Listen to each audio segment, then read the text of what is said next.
Breaking down Estacado sports. This is the Matador Fan Zone podcast from 100.7 The Score. Good Monday evening and welcome into the High School Fan Zone. As you heard, this is 100.7 The Score. We're also on Fox News Now.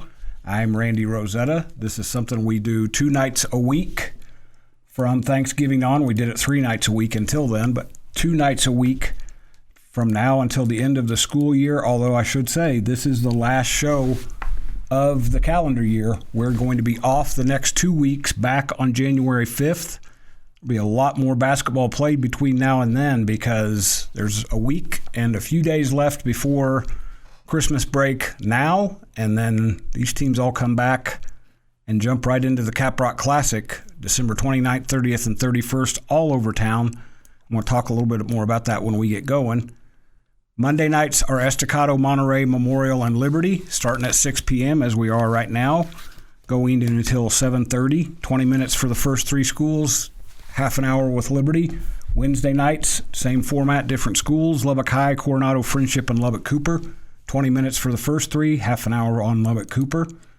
And right now we're right in the heart of basketball season, so we're going to talk a little bit of Lady Matador basketball here to get started. If you're watching on TV, to my far left, that handsome gentleman over there is Jay January. I'm going to let him introduce his 2 players, even though I had them write their names down. I like to hear them say their names, and you need to hear their voice if you're on radio.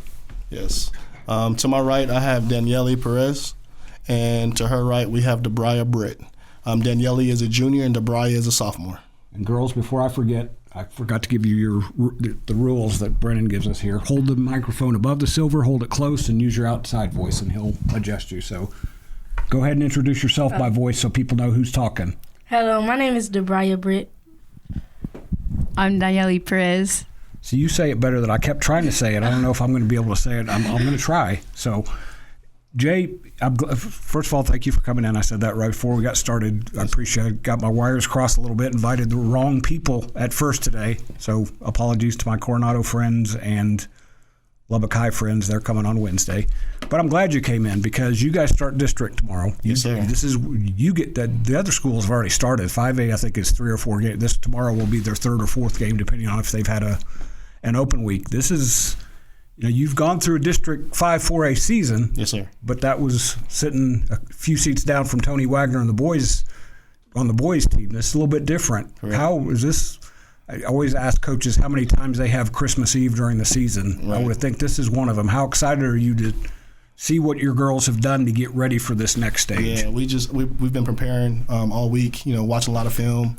And today we put in a few things, that's going to help us for tomorrow's game. We just approach it like another game, but obviously we scout a little bit more, get a little bit more detail on what we want to do, and hopefully have success tomorrow night. You guys hit the road. You go down to Big Spring for a 6:15 p.m. game. There's another big game in the district tomorrow. We're talking to 2 of those coaches on here tonight. Liberty goes over to Memorial, 2 teams that are red hot right now. First time they're meeting.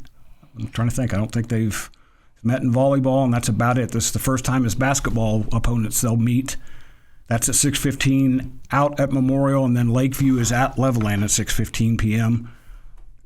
Snyder is stepping out of district since you guys have 7 teams in your district. Correct. So everybody's kind of got that odd week off, which when we get there, I'm going to guess you don't mind having that one night that sneaks in there.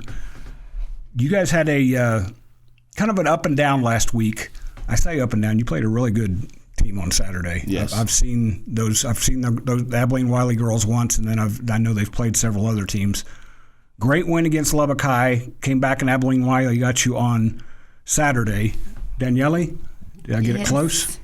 Yes. There we go. What did you learn about your team from last week, from taking care of business against Lubbock High and then facing a really good 5A team, not getting the win, but going on the road and kind of getting used to that routine? We just have to be a little bit more aggressive. That's really it. Be more aggressive and shoot the ball more because we shoot a lot of shots during practice, so we just got to take practice into the game. Right, if you've got a coach who's encouraging you to shoot, that's like a player's dream because some coaches don't necessarily want you to shoot as much as they want you to do other things. What does coach kind of emphasize to you guys? If you're open, shoot the ball. If nobody's in front of you, or drive, kick it out, just making a play. That's really it. You guys have, I'm trying to double check, you're 5-10. Correct. My old eyes are a little bit blurry today. I'm not sure why. I don't know if I've come down with something. I'm going to try not to breathe on you because I don't want you guys to get sick. 5-10 is, people can look at that and say, well, what do they do? That hadn't gone well. But, Jay, what have you guys done in those first 15 games that has you encouraged about what you're jumping into now? Defensively, we've learned a lot about ourselves. We don't have great size, but one thing about us is we're going to fight. We're going to fight all the way through the end. We play some tough teams in the preseason with, Tascosa, Palo Duro, Monterey. And we learned a lot about ourselves in those games. Just continue to keep fighting, continue to keep getting better. The game's not over till the game's over. I remember when I saw your schedule come out, I didn't know if you had made that or if Coach had left that behind for you.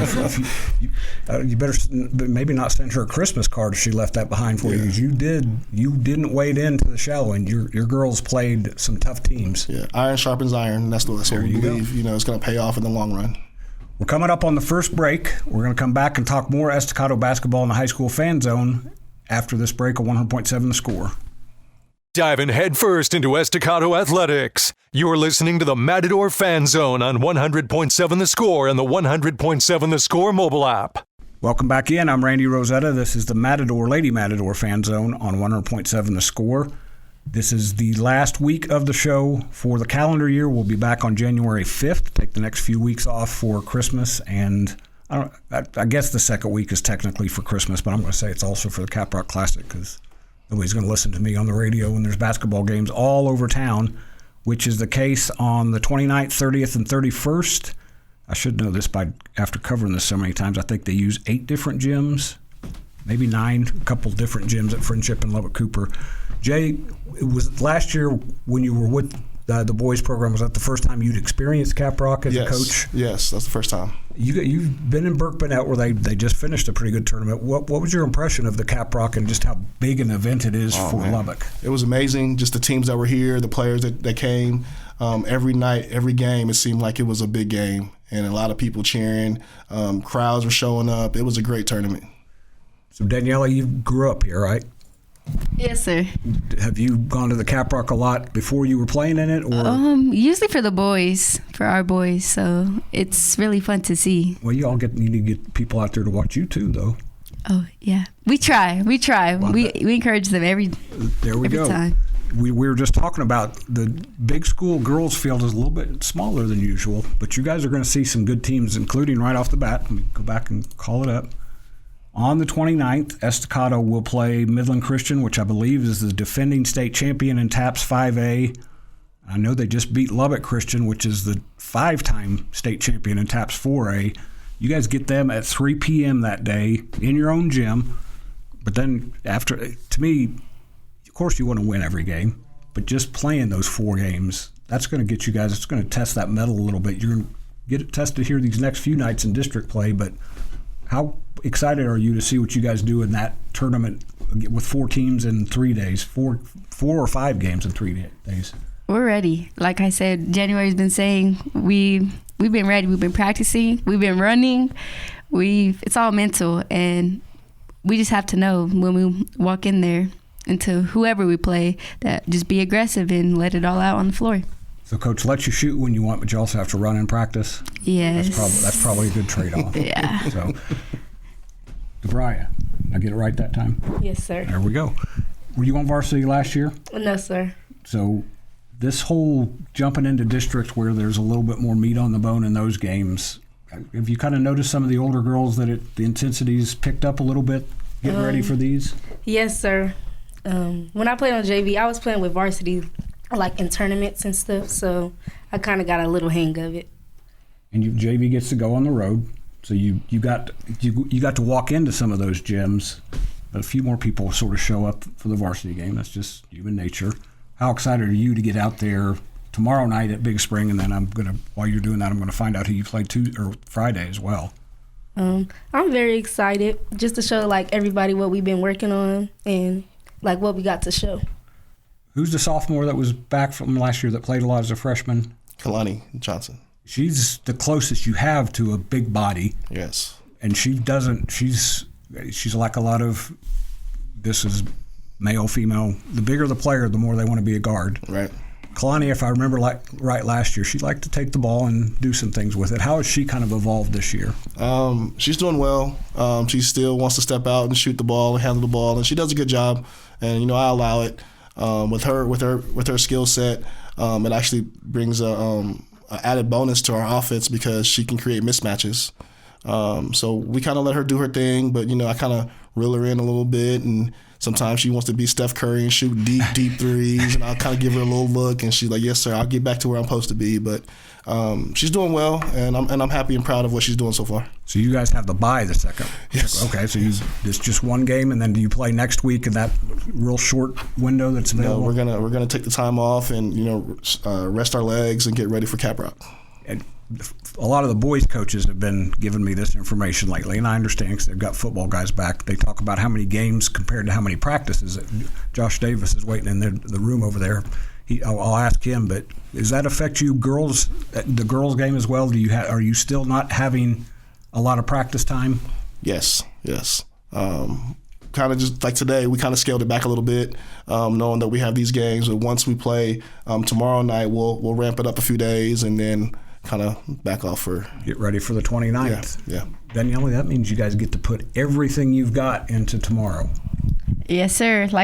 We're ready for it. Today in practice, we're ready for it. We're ready to show them that no matter what the record is, it matters right now. So.